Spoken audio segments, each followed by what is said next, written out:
semua tepuk. Mari semuanya tepuk pramuka.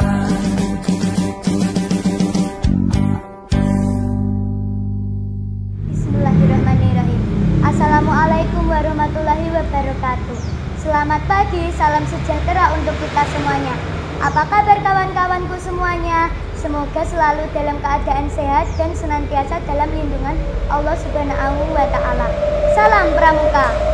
Kawan-kawan, kami dari Barung Putih Gugus Depan SD Negeri 1 Wonogiri, kontingen Persari 2020, Kuartir Cabang Wonogiri. Selama belajar di rumah di masa pandemik ini, teman-temanku Barung Putih memiliki cerita yang seru dan menarik nih. Kira-kira apa aja ya cerita dari mereka? Penasaran kan? Yuk kita simak satu persatu kisah keluarga mereka.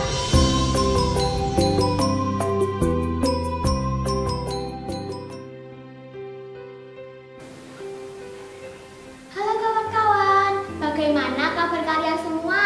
Tetap semangat dan happy ya. Kali ini aku akan berbagi cerita tentang masa kecil kakekku dulu, saat usianya masih seperti kita-kita. Walaupun sekarang usia kakekku sudah 80 tahun, tapi kakek selalu sehat dan bugar. Kemarin aku menyempatkan waktu untuk bertanya langsung pada kakek. Ketika masih usia sekolah dulu, sekolah kakek dimulai pada siang hari. Setiap pagi, kakek sudah harus bangun jam 5 pagi untuk menggembalakan sapi-sapinya ke ladang dengan berjalan kaki sejauh 2 km. Sambil menggembalakan sapi, kakekku bersama teman-temannya selalu berolahraga. Nah, olahraganya itu bermain bersama teman-temannya. Loh, olahraganya kok bermain kek? Nggak salah. Iya, olahraganya itu bermain ketangkasan. Kakek suka sekali bermain bola kasti di lapangan. Oh, rupanya hobi kakek itu yang membuatnya selalu sehat dan bugar hingga kini. Teman-teman, ada satu hal yang menarik nih. Kata kakekku, bola yang digunakan untuk bermain kasti itu berbeda dengan bola kasti sekarang. Bola kastinya tidak membeli di toko atau supermarket, tapi membuat sendiri menggunakan kulit batang pisang yang sudah kering, yang digulung-gulung dan diikat membentuk bulatan. Wah, kakekku dulu sudah kreatif ya teman-teman. Aku bangga deh pada kakekku. Setelah selesai menggembala sapi, sambil bermain bersama teman-temannya, kakekku pulang ke rumah untuk bersiap-siap berangkat sekolah. Karena sekolah kakekku masuknya siang hari. Untuk berangkat sekolah, kakekku harus berjalan kaki sejauh 6 km dengan melewati sawah, bukit, dan sungai. Itu pun pada saat hujan, sungai meluap. Kakekku harus melalui jalan yang lebih jauh lagi. Pada saat sekolah, kakekku tidak menggunakan seragam sekolah, sepatu, dan tidak membawa buku tulis serta pensil seperti kita sekarang ini, tetapi masih menggunakan papan tulis kecil dan kapur tulis yang disebut sabak. Dengan alat yang sederhana, kakekku tetap bersemangat mengikuti pelajaran. Pada saat istirahat sekolah, kakekku kembali bermain bersama teman-temannya. Ada yang bermain bola kasti, petak umpet, dan bentek. Ingat teman-teman, ada pesan penting dari kakekku. Pesan kakek, agar badan tetap bugar dan selalu bersemangat belajarnya, kita harus rajin berolahraga. Jika kita bermain dengan sungguh-sungguh, tubuh kita langsung berkeringat dan bersemangat. Teman-teman, sekarang kakekku rajin senam dan jalan-jalan setiap pagi sambil menikmati udara pagi. Nah, kita jangan mau kalah dengan kakek. Mudah-mudahan pandemi ini segera berlalu, agar kita bisa belajar bersama, bertemu di sekolah, dan bermain bola kasti seperti kakek. Sekian dulu ceritaku. Doain kakekku tetap sehat ya. Sampai jumpa besok di sekolah. Salam Pramuka.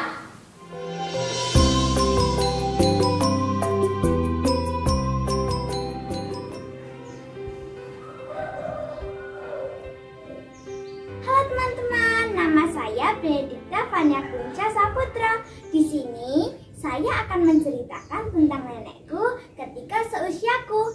Nenekku adalah anak kedua dari 12 bersaudara. Tempat tinggalnya terletak di Desa Pancur yang jaraknya kurang lebih 40 km dari pusat kota Jepara.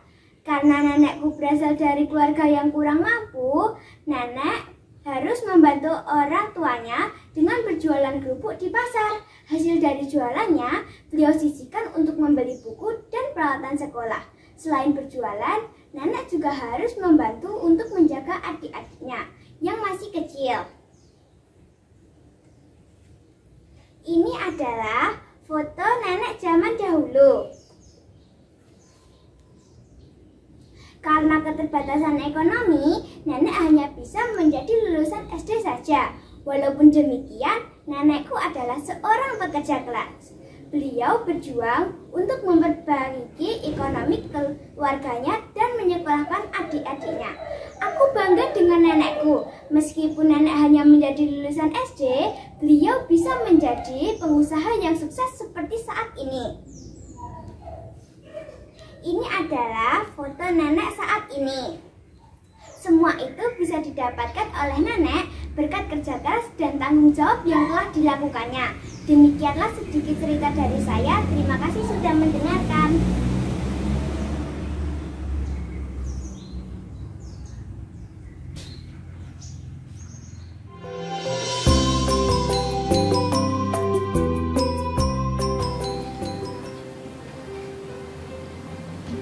Hai teman-teman, bagaimana kabar kalian hari ini? Semoga selalu sehat dan tetap semangat ya. Jangan lupa terapkan 3M, memakai masker, mencuci tangan menggunakan sabun, dan menjaga jarak agar kita terhindar dari virus corona. Kawan-kawan, kali ini aku akan berbagi cerita tentang masa kecil nenekku. Kok cerita nenek?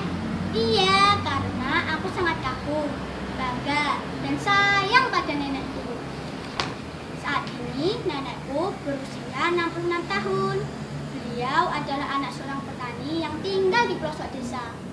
Dahulu saat usiaku, nenek pergi ke sekolah dengan berjalan kaki. Jauh banget, kira-kira sejauh 5 km tanpa alas kaki. Tiap pagi dan siang hari sepulang sekolah, nenek dan teman-temannya harus menyusuri jalan bebatuan dan berlubang. Panas terik matahari tak dirasakan. Kata nenek, pada zaman dulu semua penduduk masih hidup miskin. Semua serba terbatas dan kekurangan. Nenek tak pernah bawa uang saku. Seandainya membawa uang pun, pada saat itu juga tak ada kantin sekolah ataupun menjual jajanan. Lalu, kalau merasa haus gimana? Nah, jika merasa haus, nenek dan teman-temannya kadang minum air kendi yang biasanya ada di depan rumah warga. Kalau tidak, ya mengambil air sumur milik warga yang mereka lewati. Gimana coba? Apa kalian sanggup? Teman-teman, masa kecil seperti itulah yang dialami oleh orang tua kita pada zaman dulu. Anak-anak tidak hanya untuk belajar dan bermain saja, tetapi juga harus membantu orang tua. Setelah pulang sekolah dan makan, nenek tidak langsung istirahat. Nenek dan 2 orang temannya ikut membantu tetangga yang bekerja di ladang untuk mendapatkan upah seikhlasnya. Nenek melakukan semua itu dengan senang hati. Teman-teman, sejak berusia kelas 1 SD, nenekku menjadi anak yatim. Nenek ikut meninggalkan beban ibunya dengan bekerja. Kadang nenek mendapatkan upah berupa uang, kadang juga diberi hasil tambahan oleh tetangga yang dibantunya. Hasil jerih payah nenek digunakan untuk membeli buku, pensil, ataupun untuk membantu ibunya mencukupi kebutuhan sehari-hari. Teman-teman, kata nenek, suasana pada malam hari pada zaman dulu tidak terang benderang seperti saat ini. Banyak lampu listrik di rumah dan di jalan yang menerangi. Pada malam hari, nenek belajar menggunakan lampu minyak. Ketika bulan purnama, suasana di luar rumah yang biasanya gelap gulita menjadi terang oleh sinar bulan. Nah, suasana seperti itulah yang ditunggu-tunggu nenek dan teman-temannya. Biasanya pada saat itu, anak-anak pada zaman dulu bermain di halaman rumah, bermain jamburan, ataupun lainnya. Kata nenek, suasana seperti itu sangat mengasyikkan. Saking asyiknya, kadang anak-anak bermain sampai tengah malam. Teman-teman, begitulah ceritaku. Aku sangat bangga pada nenek. seseorang yang bekerja keras agar hidupnya menjadi maju. Semoga cerita ini membuat kita untuk lebih bersyukur, hidup dengan fasilitas yang lebih terjamin, dan membuatku semakin semangat dan pantang nyerah dan bekerja keras untuk meraih cita-citaku. Teman-teman juga bisa belajar dari nenek atau keluarga yang lain, dan jangan lupa ceritakan padaku ya. Semoga bisa bermanfaat dan bisa menjadi motivasi bagi kita semua. Terima kasih.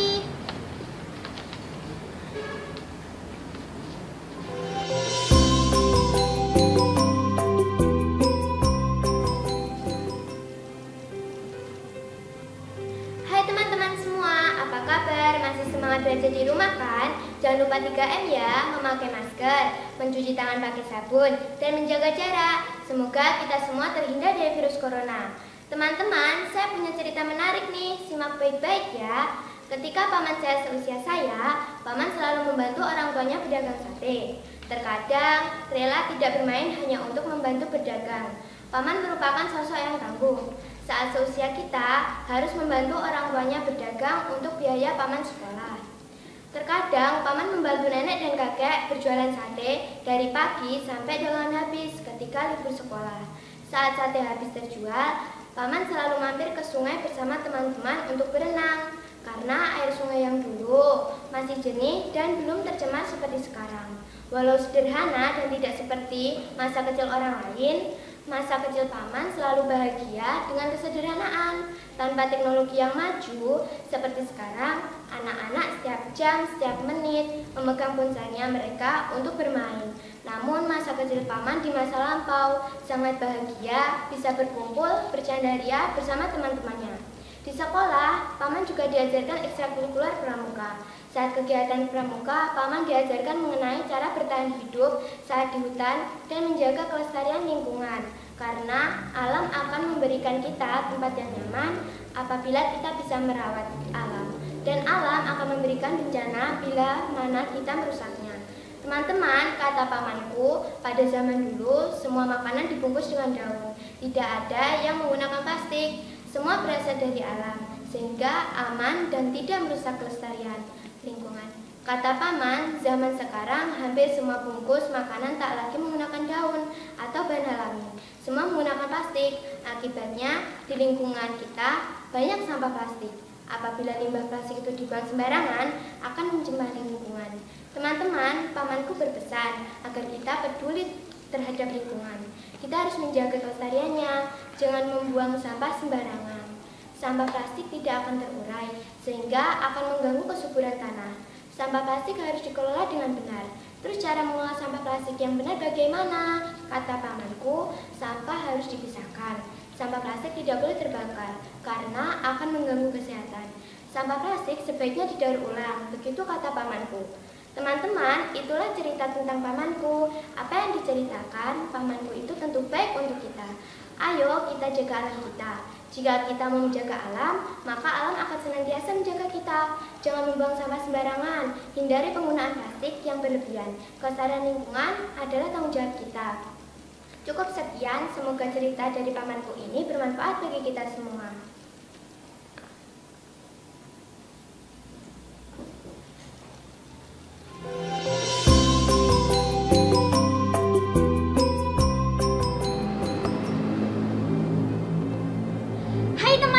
Bagaimana kabarmu? Baik-baik saja bukan? Aku harap kalian semua selalu sehat dan tetap semangat walaupun kita masih di tengah pandemi COVID-19 dan harus belajar dari rumah. Teman-teman, aku punya cerita menarik nih, dengerin ya. Ceritanya aku kemarin bersama mama berkunjung di rumah Uti. Aku pengen tahu gimana Uti pas masih seusiaku dulu bersekolah. Begini, sedari kecil Uti mendapat pendidikan dengan keras, serba disiplin dan harus selalu bisa menjaga sikap santun kepada orang tua dan guru. Karena Uti ingin menjadi orang yang pintar dan sukses. Tiap hari Uti harus berjalan kaki ke sekolah, menyusuri jalan kampung yang berdebu saat musim kemarau dan berlumpur saat musim penghujan. Padahal dulu belum ada seorang pun yang memakai sepatu. Nah, saat aku tanya Uti, apakah dulu juga ada kegiatan pramuka, Uti menjawabnya dengan penuh semangat. Uti, dulu pas seumuranku ikut pramuka nggak? Ikut. Ceritain dong, Ti, pengalaman waktu kemah. Waktu kemah? Iya. Oh, waktu kemah itu temennya juga banyak. terus bawa alat-alat sendiri, alat untuk masak, terus bawa kayu bakar, belum ada kompor dulu, bawa bahan makanan, beras, lauk-lauk, terus dimasak di sana bareng-bareng sama teman-teman. Untuk Pak Guru nggak bantu. Kata Uti sejak dulu sudah ada kegiatan pramuka loh, tapi namanya beda, yaitu kegiatan kepanduan. Uti teringat ketika itu sekolah akan mengadakan kegiatan perkemahan. Uti sangat berharap bisa terpilih menjadi salah satu pesertanya, karena menjadi pramuka yang terpilih adalah kebanggaan tersendiri. Kata Uti, walaupun sudah menjadi anggota pramuka, belum tentu dapat mengikuti kegiatan perkemahan. Terus aku nanya, loh kok begitu Ti? Kenapa? Kata Uti, agar lolos dan terpilih menjadi peserta perkemahan harus memenuhi syarat tertentu. Persyaratannya apa Ti? Tanyaku penasaran. Teman-teman, kata Uti, agar bisa ikut berkemah, salah satu persyaratannya adalah harus menjadi penggalang rakyat. Lalu Uti pun giat belajar dan berusaha keras mencapai persyaratan itu. Uti pun berhasil dan lulus dan boleh ikut berkemah. Uti merasa sangat bangga sekali saat itu. Terus cerita berkemahnya gimana Ti? Sebelum berkemah, Uti harus menyiapkan tongkat pramuka sendiri. Uti lalu pergi ke hutan yang ada di pinggiran desa. Loh, kok ke hutan Ti? Uti kan bisa beli di kedai pramuka. Oh tidak, zaman dulu tidak ada kedai pramuka. Uti ke hutan untuk mencari bambu wulung, bambu yang berwarna hitam. Tongkat pramuka tempo dulu tidak dicat seperti sekarang. Jadi setelah bambunya dipotong sebanyak 2 depa, Kak Uti lalu mengupas beberapa bagian kulit bambu hitam itu untuk mendapatkan warna yang berbeda. Teman-teman, kata Uti, pramuka itu harus mandiri dan jangan mudah mengeluh. Apalagi zaman sekarang, zaman serba modern dan serba mudah. Pramuka zaman sekarang harus lebih giat belajar dan berlatih agar mampu mengatasi hambatan dan sanggup menjawab semua tantangan. Aku sangat bangga dan kagum dengan Utiku. Ayo terus belajar. Tahun depan kita bisa menjadi pramuka penggalang. Ayo bersama-sama mencapai pramuka penggalang rakyat dan kita bisa ikut berkemah. Hore! Nah, kawan-kawan, itulah cerita dari Utiku. Asik kan? Semoga cerita ini membuat kita makin bangga menjadi pramuka. Cukup sekian dan terima kasih. Salam pramuka.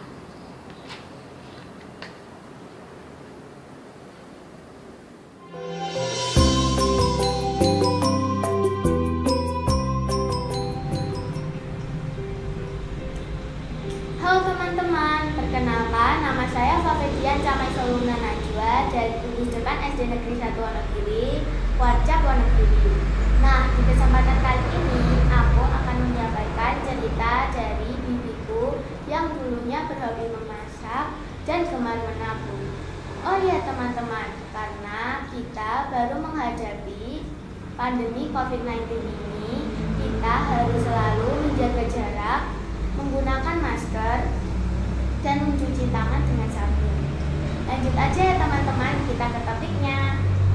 Suatu hari, bibiku sedang membersihkan halaman rumah dan sekitaran rumah. Dia menemukan suatu buku yang berisikan tentang bolu cake dari omaku dulu.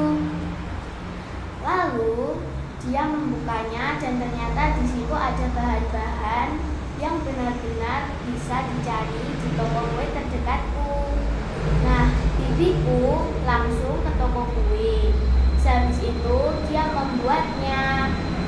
Lalu hal yang tidak diinginkan terjadi, yaitu kuenya tidak bisa mengembang dan lembek teman-teman. Aku nggak tahu sih itu kenapa. Lalu bibiku terus mencoba dan pada akhirnya dia menemukan resep yang benar-benar pas, kuenya lezat lagi. Lalu selang beberapa bulan bibiku ingin mengembangkan usaha itu menjadi toko kue yang bernama Oma Cake. Sampai detik ini bibiku sudah sukses loh teman-teman. Dia membeli bahan-bahan kue dengan uang tabungannya yang dulu waktu kecil dia sering banget loh teman-teman untuk menabung. Kalian sudah menabung belum hari ini? Pesan dari cerita saya adalah kunci dari keberhasilan. Dan jangan lupa menabung juga ya teman-teman, biar kalian bisa membanggakan orang tua dan membeli barang-barang yang kalian inginkan dan butuhkan. Sekian dan terima kasih ya teman-teman.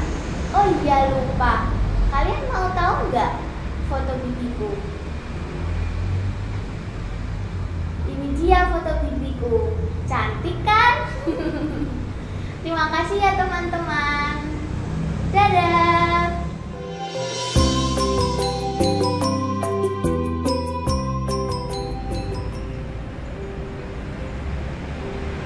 Halo teman-teman, saya akan menceritakan saat kakek saya sekolah.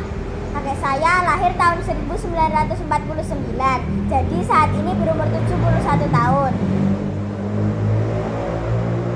Ini kakek saya.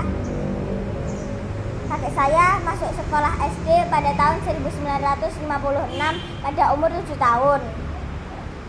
Dulu kakek saya menulis tidak menggunakan buku dan pensil, tetapi menggunakan sabak dan grip. Pada saat kakek saya sekolah ada juga kegiatan seperti kepramukaan, tetapi namanya pandu. Kegiatannya diantaranya baris berbaris, api unggun, tali temali, dan juga bernyanyi dan juga berkemah. Kegiatan berkemah justru melatih keberanian dan kemandirian para peserta kemah. Demikian teman-teman sedikit cerita dari saya setelah kakek saya sekolah. Terima kasih.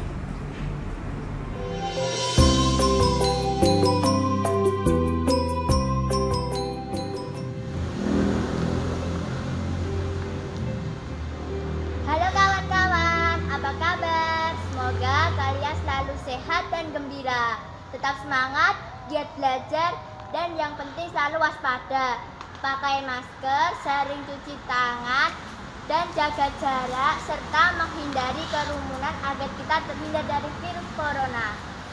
Kawan-kawan, terima kasih kalian sudah berbagi cerita. Nah, aku juga akan berbagi cerita yang bagus dan menarik. Banyak kegiatan dan pengalaman baru ku dapatkan dari nenekku. Selama di rumah, nenekku mengajariku cara menanam, merawat bunga. Nenek juga banyak bercerita tentang masa kecilnya. Ketika masih seusia denganku, dulu nenekku juga sekolah dan ikut kegiatan pramuka. Nenekku keren kan? Pasti dong. Nenekku pada masa penjajahan Jepang pernah bersekolah di rakyat yaitu SR. Nenek bercerita bahwa zaman dulu juga pernah terjadi wabah penyakit penular yaitu bakteri kolera.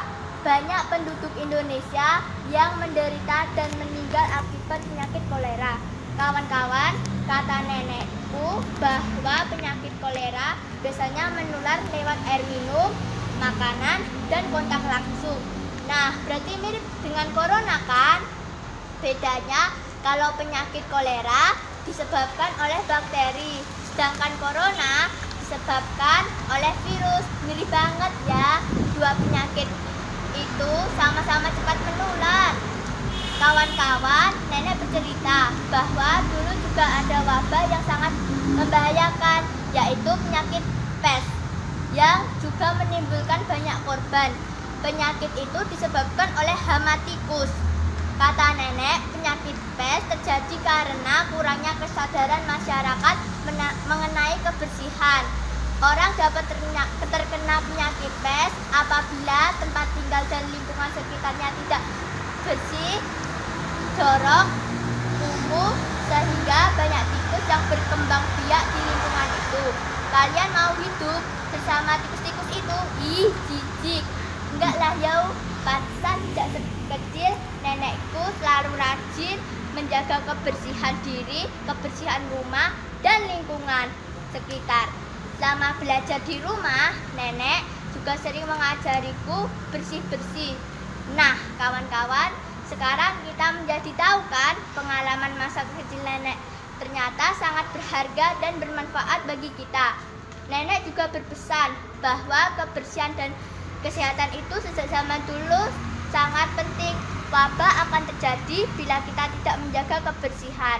Demikian cerita dari nenekku. Pandemi COVID-19 ini juga mengingatkan kita selama ini kita tidak disiplin dan kurang peduli untuk menjaga kebersihan. Marilah kita hidup sehat dan selalu menjaga kesehatan dan tidak membuang sampah sembarangan. Kita harus menjaga lingkungan agar selalu bersih dan sehat. Terima kasih kawan-kawan. Semoga kita segera berkumpul kembali dan belajar di sekolah. Salam Pramuka.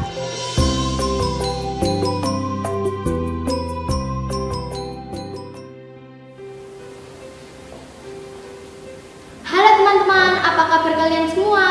Tetap stay at home, lakukan hal positif dan patuhi protokol kesehatan. Ayo bersama-sama hadapi corona. Teman-teman, sebagai pengobat rindu, kali ini aku akan berbagi cerita pada kalian semua. Dengerin baik-baik ya. Begini teman-teman, ceritaku ini berawal ketika aku berkunjung ke rumah nenek di kampung. Aku dan keluargaku tinggal beberapa hari di rumah nenek. Nah, pada saat itu setelah selesai makan siang, aku melihat nenek masih sibuk di dapur. Kulihat nenek sedang mengumpulkan sisa bara api yang ada di tungku kayu bakar. Lalu aku mendekati nenek. Jangan-jangan nenek membakar sate. Ternyata bukan. Dugaanku salah. Nenek menaruh beberapa ekor ikan lele di atas bara api dengan menggantungkan menggunakan tali bambu. Ikan itu diapakan, Nek? Tanyaku. Kata nenek, ikan lele itu diasapi supaya kering dan awet. Menurut nenek, begitu cara alami untuk mengawetkan makanan pada zaman dahulu. Bisa juga dijemur di panas terik matahari. Teman-teman, kata nenekku, makanan zaman dulu lebih sehat dan aman bagi tubuh bila dibanding dengan makanan yang ada saat ini. Zaman dulu belum ada energi listrik, belum ada kulkas, belum ada pabrik makanan, dan belum ada pengawet makanan. Semua secara alami. Ubi dan jagung cukup direbus. Kacang-kacangan cukup digoreng sangan tanpa minyak. Kata nenek, saat ini banyak makanan yang menggunakan bahan pengawet buatan pabrik. Padahal makanan-makanan itu sangat berbahaya bagi tubuh karena dapat menimbulkan berbagai penyakit. Nenekku sangat berhati-hati dalam mengolah makanan. Nenek selalu menggunakan bumbu rempah-rempah. Nenek tidak menggunakan penyedap dan pewarna makanan buatan pabrik, sehingga sampai saat ini nenekku selalu sehat walafiat. Teman-teman, ingat pesan nenekku ya. Jangan suka makan jajanan yang mengandung pengawet, penguat rasa, dan pewarna. Memang kelihatannya menarik dan menggoda selera, tapi berbahaya bagi kesehatan. Ayo kita kembali untuk mengonsumsi makanan-makanan yang serba alami, tanpa pengawet. Meski terkesan deso, tapi semua itu terbukti mengenyangkan dan menyehatkan. Cukup sekian cerita tentang nenekku. Aku juga ingin mendengar cerita yang menarik dan bermanfaat dari kalian. Terima kasih. Semoga pandemi segera berlalu. Sampai jumpa kembali di sekolah ya. Dadah. Demikianlah kawan-kawanku kisah keluarga dari teman-temanku Barung Putih. Semoga kita dapat memetik hikmahnya dan menjadikan bekal kita dalam meraih cita-cita. Pramuka siaga, cerdas, ceria, berani, dan bersaudara. Wassalamualaikum warahmatullahi wabarakatuh. Salam Pramuka.